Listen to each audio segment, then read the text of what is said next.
বাংলাদেশ দেখিয়ে দিল, সৌম্য সরকার ও সাইফ হাসান দেখিয়ে দিলেন। মিরপুর শেরেবাংলা জাতীয় স্টেডিয়ামের কালোমাটির উইকেটও দেখিয়ে দিল। আর এই সব কিছুর যোগফল হচ্ছে ওয়েস্ট ইন্ডিজের বিপক্ষে ওয়ানডে সিরিজের থার্ড যে ম্যাচ, যেটা সিরিজ নির্ধারণী, সেইখানটাতে বাংলাদেশের 179 রানের বিশাল ব্যবধানে জয়। রানের হিসেবে ওয়ানডেতে যেটা আমাদের দ্বিতীয় বৃহত্তম। প্রথম দুইটা ম্যাচ আমরা যেভাবে খেলেছি, যে অবস্থাতে খেলেছি, সেই জায়গা থেকে স্পেশালি সেকেন্ড ম্যাচে আমাদের ওই পরাজয়টা, স্পেশালি সুপার ওভারে গিয়ে আমাদের পরাজয়টা, তারপরে থার্ড ম্যাচে যে বাংলাদেশ বাউন্স ব্যাক করলো, এইরকম একটা বিধ্বংসী বিস্ফোরক জয় পেল, সেটা শুধুমাত্র 2027 বিশ্বকাপে বাংলাদেশের ডিরেক্ট কোয়ালিফিকেশনের সম্ভাবনা আর একটু উজ্জ্বল করেনি, বরং টিম হিসাবে এই বাংলাদেশ দলকে, মেহেদী হাসান মিরাজের বাংলাদেশ দলকে অনেক বেশি আত্মবিশ্বাস দেবে নিঃসন্দেহে।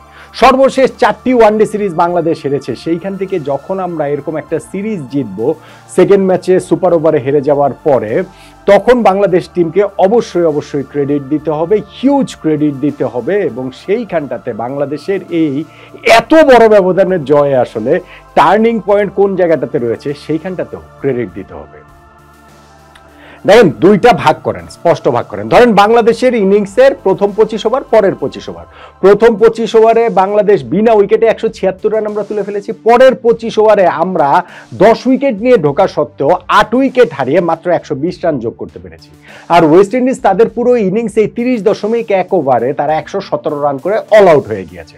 এখন বাংলাদেশের ব্যাটিং ইনিংস থেকে প্রথম 25 ওভার আপনি সরিয়ে ফেলেন, মানে আপনি বলতেই পারেন যে সরাবো কেন, সেটা তো অন্য আলোচনা, কিন্তু আমি বলছি যে যা শুধু ওই 25 ওভারটা বাদ দেন, তাহলে বাংলাদেশের ব্যাটিং ইনিংসের যে সেকেন্ড 25 ওভার এবং ওয়েস্ট ইন্ডিজের পুরো ব্যাটিং ইনিংস, বাংলাদেশ ওই 25 ওভারে 120 রান করেছে 8 উইকেটে, ওয়েস্ট ইন্ডিজ 30.1 ওভারে 117 রান করে অল আউট হয়ে গিয়েছে।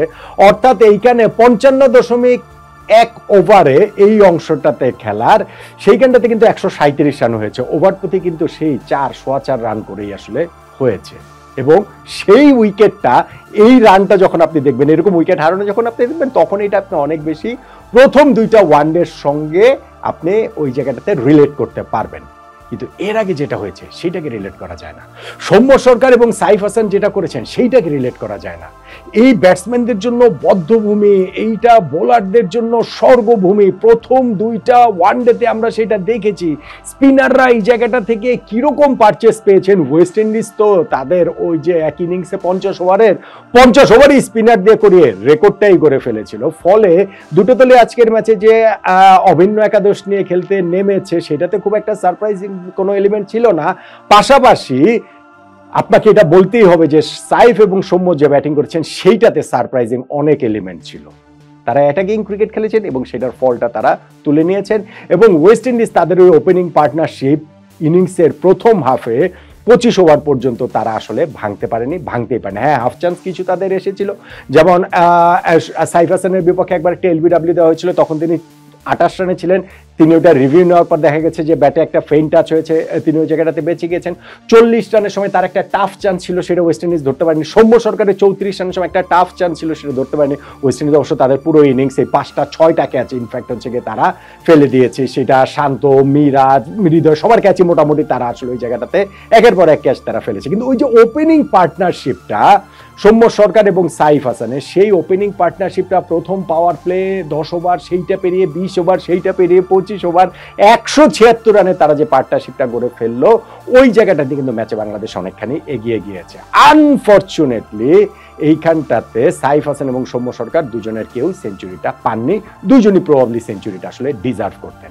সাইফ হাসানের ওয়ানডে ক্যারিয়ারে ফার্স্ট 50টাতে তিনি 72 বলে 80 রান করার পরে তিনি আউট হয়ে গিয়েছেন। 6টা ছক্কা এবং 6টা চার তিনি মেরেছেন। আর সৌম্য সরকার আরো খানিকটা এগিয়ে গিয়ে 86 বলে 91 রান করার পর 90s-এ ঢুকে তিনি আসলে আউট হয়েছেন। ফলে সেঞ্চুরিটা তিনিও মিস করেছেন। আর এই প্রথম যখন পার্টনারশিপটা ব্রেক হলো, এই দুজন পর আউট হয়ে গেলেন।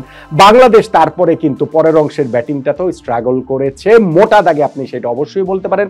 তাওহিদ হৃদয় তিনি 28 রান করতে 44 বল খেলেছেন। এবং আমি দেখছিলাম যে দর্শকরা ওই সময় যখন হৃদয় আউট হয়ে গেলেন, দর্শকরা আর কি উল্লাস ধ্বনি করছে তারা এর আগে সাইফ এবং সৌম্যের যেমন স্ট্রোক পেয়ে দেখে তারা অভ্যস্ত, সেইখান থেকে হৃদয়ের ওই ব্যাটিংটা তাদের জন্য দৃষ্টিপীড়াদায়ক ছিল। তারপরে গিয়ে অন্য ব্যাটসম্যানদের মধ্যে অঙ্কন বলেন, এই ম্যাচে ঋষাদও হচ্ছে গিয়ে সেরকম কোনো কিছু করতে পারেননি। এবং হচ্ছে গিয়ে হৃদয়ের কথা আমি বললাম, শান্ত 44 রানের একটা ইনিংস খেলেছেন 55 বলে, এবং তারপরে তিনি আলী কাতানাজের একটা অবিশ্বাস্য ক্যাচের শিকার হয়ে তিনি আসলে আউট হয়ে গিয়েছেন। তার টপেজ হয়ে গেছিল আফানেজের বোলিংয়ে, তিনি পেছনে মিড অফের দিকে দৌড়ে গিয়ে ঝাঁপিয়ে পড়ে যেভাবে ক্যাচটা ধরেছেন, এইটা আসলে এই সিরিজের বেস্ট ক্যাচ। এই ক্যাচটার কথা আমাদের আসলে মনে রাখতে হবে অনেক দিন। সো এর বাইরে কিন্তু আমাদের আসলে ওইরকম কন্ট্রিবিউশন খুব একটা আর নেই। ওয়েস্ট ইন্ডিজের আকিল হোসেন তো একেবারে 3 উইকেটও পেয়েছিলেন ইনিংসের 46 নম্বর ওভারে, শেষ দিকে কিন্তু মনে হচ্ছিল যে আমরা কি অল আউটই হয়ে যাই কিনা। যাক, নুরুল হাসান সোহান 8 বলে অপরাজিত 16, এবং আমাদের ক্যাপ্টেন মেহেদী হাসান মিরাজ 17 বলে 17, যিনি এই ম্যাচটাতে প্রভাব বিকত 9 নম্বরে নেমেছেন ব্যাটিং করতে। সো ওইটাতেই আমাদের স্কোরটা 296 পর্যন্ত যায়। কিন্তু যখন আপনি ওপেনিং পার্টনারশিপে 176 রান 25 ওভারে তুলে ফেলবেন, তারপরে অন্তত পক্ষে 300 না হওয়াটাও ডিসঅ্যাপয়েন্টিং। কিন্তু বাংলাদেশ যেভাবে বোলিং করেছে তাতে করে ওই ডিসঅ্যাপয়েন্টমেন্ট আর থাকছে না। ডিসঅ্যাপয়েন্টমেন্ট আপনি অন্য দিক দিয়ে বলতে পারেন যে আমরা পাওয়ার প্লেতেই ওদের 3টা উইকেট তুলে নিয়েছি, 3টা উইকেটে তুলে নিয়েছেন নাসুম আহমেদ, এবং তার যে ফার্স্ট স্পেলটা 6 ওভার বোলিং করে 11 রান দিয়ে 3 উইকেট তিনি নিয়েছেন। এরপরে আমাদের ওইখানটাতে তানভীর উইকেট পেয়েছেন 2টা, মিরাজ তো উইকেট পেয়েছেন 2টা, ঋষাদ 3টা উইকেট পেয়েছেন, এবং তাতে করে ওদের 117 রানে আমরা অল আউট করে দিয়েছি। কিন্তু 100-র মধ্যে কেন পারলাম না?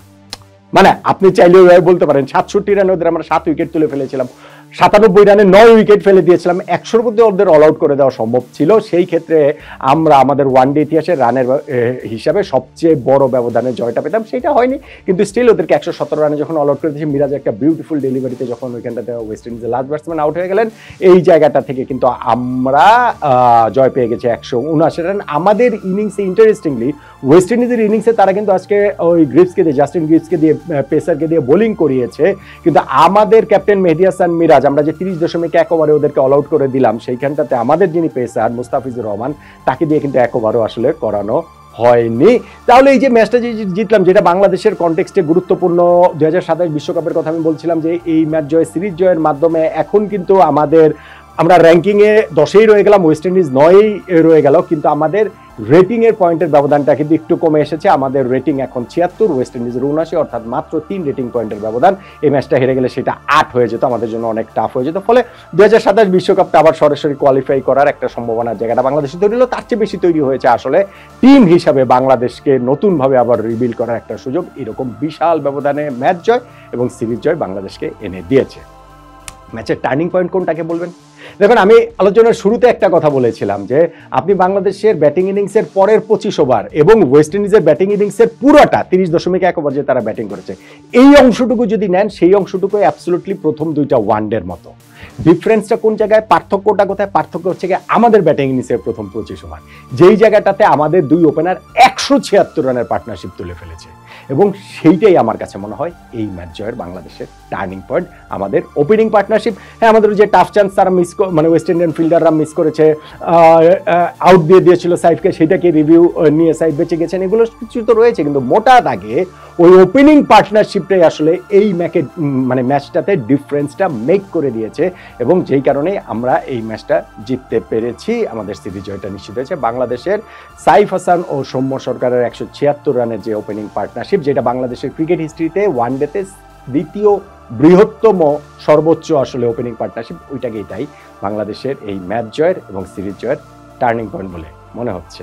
আপনি নিশ্চয়ই আমার সঙ্গে একমতই হবেন নাকি?